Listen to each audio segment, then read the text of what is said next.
natural breathing. The reason why I ask is that I find my in-breath and out-breath are quite short. So it's difficult to do an elaborate visualization of the sufferings being taken on.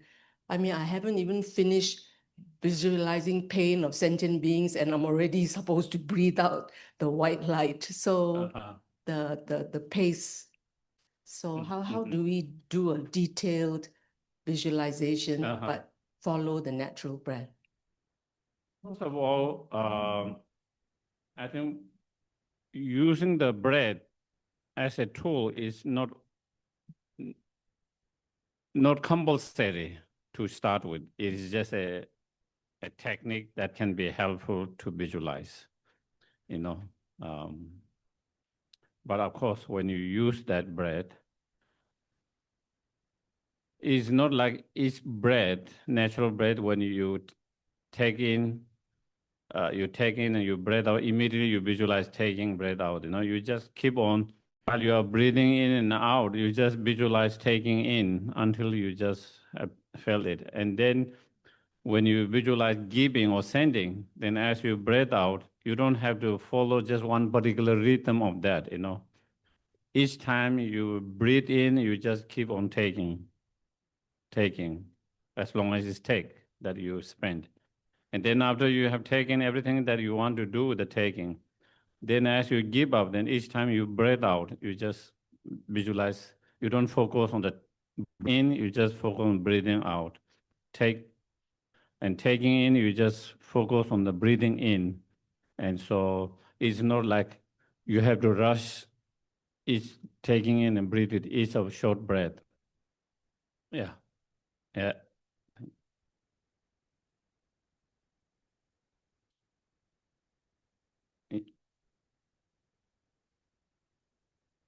I have two questions. One is I was taught before that we don't actually do Tonglen with our guru because guru is like Buddha. So the guru, even though we see the guru in physical form having suffering, pain, etc., we don't do Tonglen with the guru. But I find it difficult because I know that my guru is in pain or in suffering, and I see him in pain and suffering. So can you elaborate a little bit about that? And the second one is that, you mentioned that we give, in the last part, we give the ultimate happiness, which is Buddhahood. We ourselves don't have Buddhahood. We have the nature of Buddhahood, Tathagata, but we have the seed of Buddhahood, but we don't have Buddhahood to give. So can you explain how do we actually give Buddhahood to others? Thank you. Thank you. In relation to the first questions, when we talk about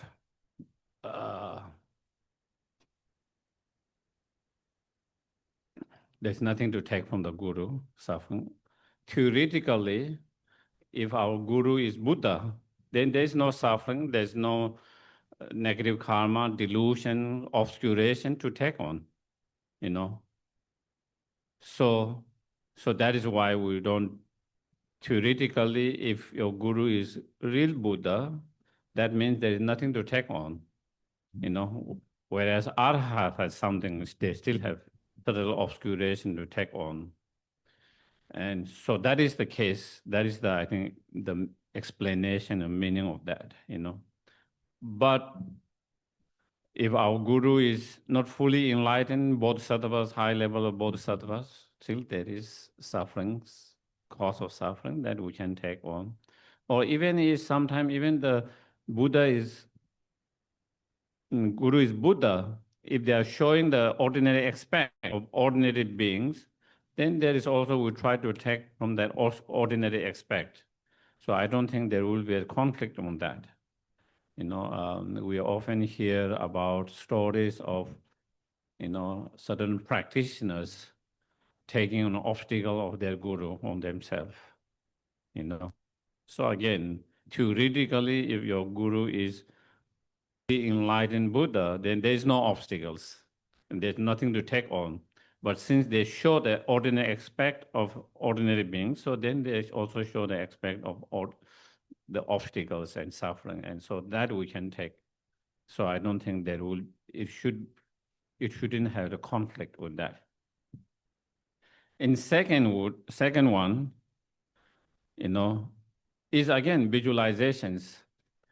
What we have to offer is our positive karma, okay? Our virtues, our happiness, those. But we imagine those positive karma, those virtues, transforming in those spiritual realizations, even we don't have now, and giving them in the form of spiritual realizations, in the form of fully enlightenment. So if you don't need something, you need to have that to give. What we give is what we have, our virtue, our positive karma and happiness. But transforming them into something such as whatever their needs, even someone needs wealth, you don't have wealth, you visualize your positive karma transforming the wealth. So you don't need to have the wealth to give wealth for someone in Tonglen practice, And so same way, even we don't have higher spiritual realizations, but what we do is whatever virtues, positive karma, that we transform that in a spiritual realization, give, and same way we transform in the ultimate happiness Buddhahood and give them. Yeah.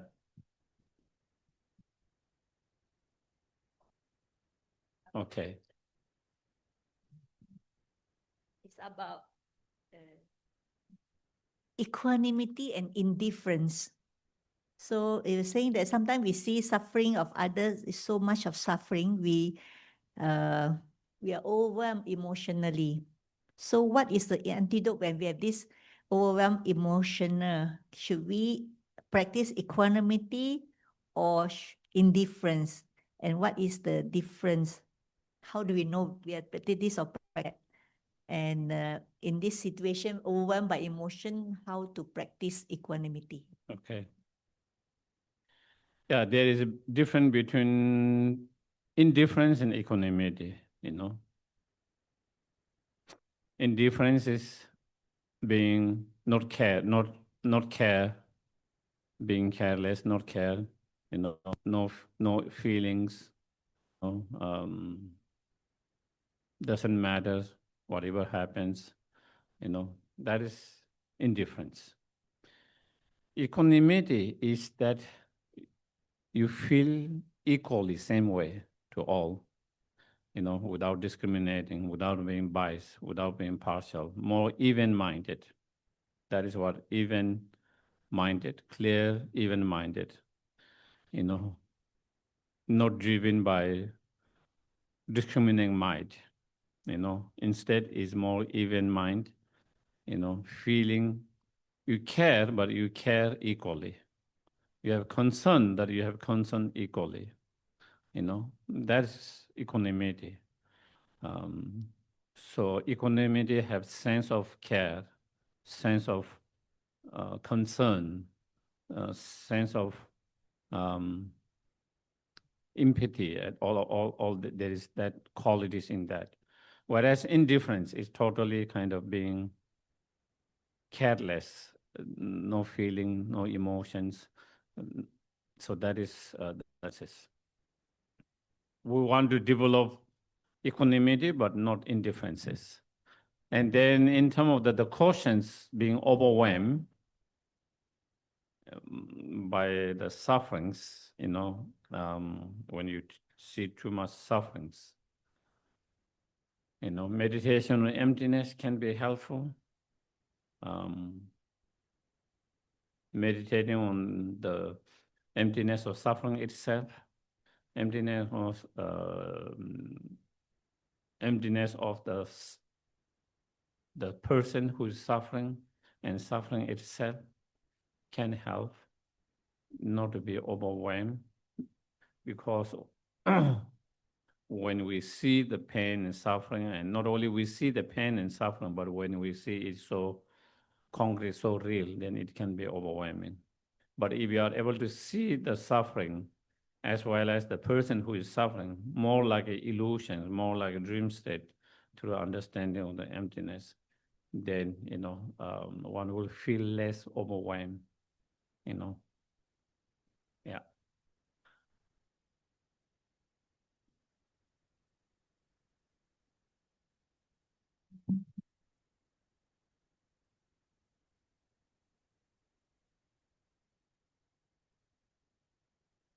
Hello, Geshe Sherab. Yes. On the note of equanimity, and this morning we talk about clashes of selfish egos.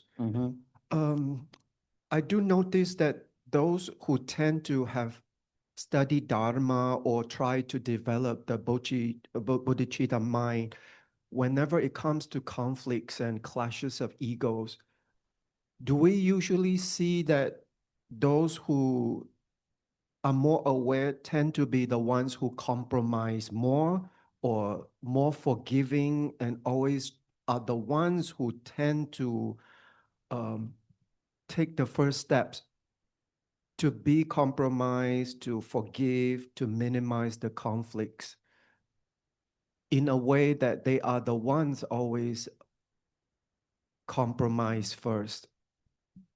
If you know what I mean?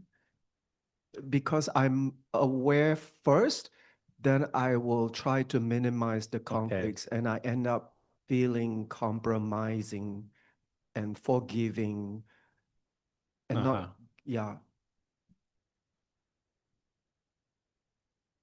Sorry, what's my question? Okay.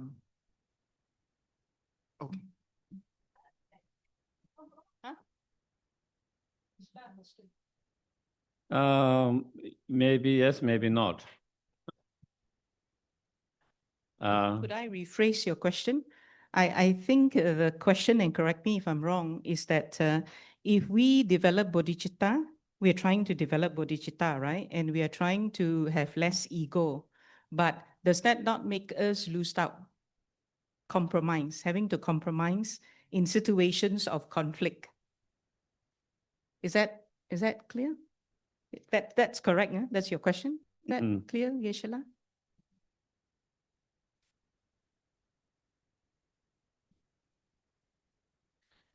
Of course, sometimes whether you practice the bodhicitta or not, sometimes we need to compromise to find the solutions. There's no way out without compromising. Sometimes to solve the situations. But even with bodhicitta mind, it doesn't always mean that you have to compromise certain basic values. And you know, that just because someone is practicing loving kindness, compassion, and bodhicitta mind, that doesn't mean they have to compromise their principle and values, you know. There are certain principles, certain values that we don't compromise, because that if you compromise that, then you compromise the very principle, the very value of that, you know. So that doesn't go against the practice of loving kindness, compassion, and forgiveness. A lot of time when we think of patience, loving kindness, compassion, bodhicitta, a lot of time we seem to apply to the physical behavior more than the mental state. But a lot of those practices are more to the mental state, you know. If you don't have any bitter feeling, bad negative feelings, still you remain on strong, that is okay. Stand for the principle, value, as long as you don't have bad feeling, bitter feeling, negative feeling, maybe even compassions. From outside, it might look like not kind, but it doesn't mean that, not patience, because your mind is not disturbed by that person's upsetting, bitter, and anger, you know. Whereas sometimes we try to compromise, but still there's feeling, negative feelings inside. Then it's not a true compromise. It's not true forgiving. True forgiving, when we truly forgive, there's no bitter feeling of bad, hurt, whatever we are feeling before, hurtful, painful. Once we forgive, we let go of that. There is no more feeling of that. That is where true forgiveness comes. As long as with those feelings, then still that we haven't fully forgive.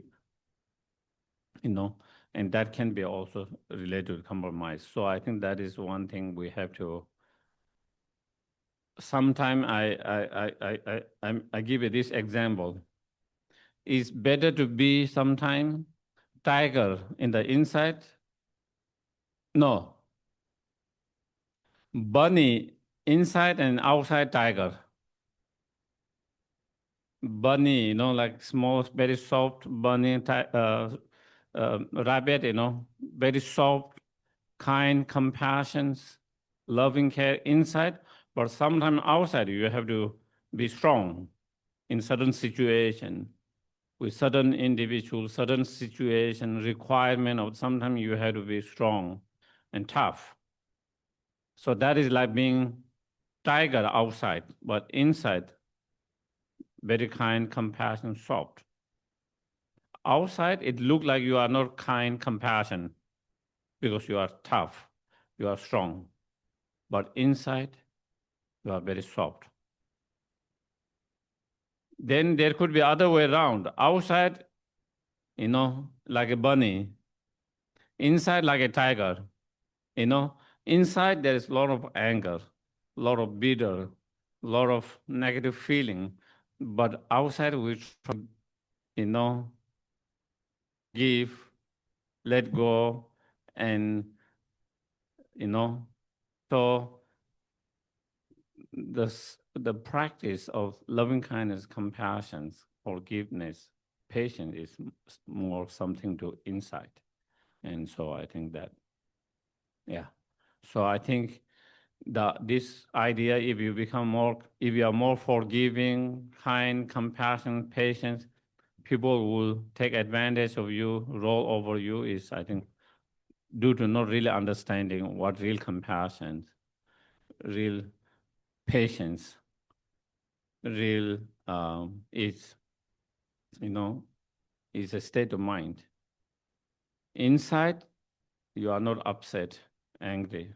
Inside, you are very calm, peaceful. Maybe even kindness, feeling loving kindness, compassion.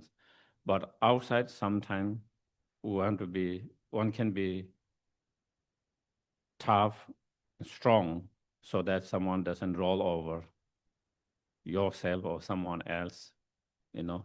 So I think those are the things that we have to understand and differentiate, you know.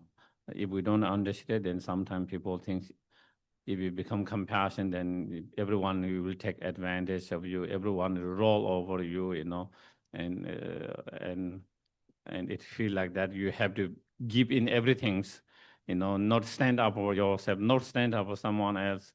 Otherwise, you are not patient. Otherwise, you are not kind, compassionate. That idea, I think sometimes we have that not being able to identify exactly what patience is, and same with compassion. Yeah.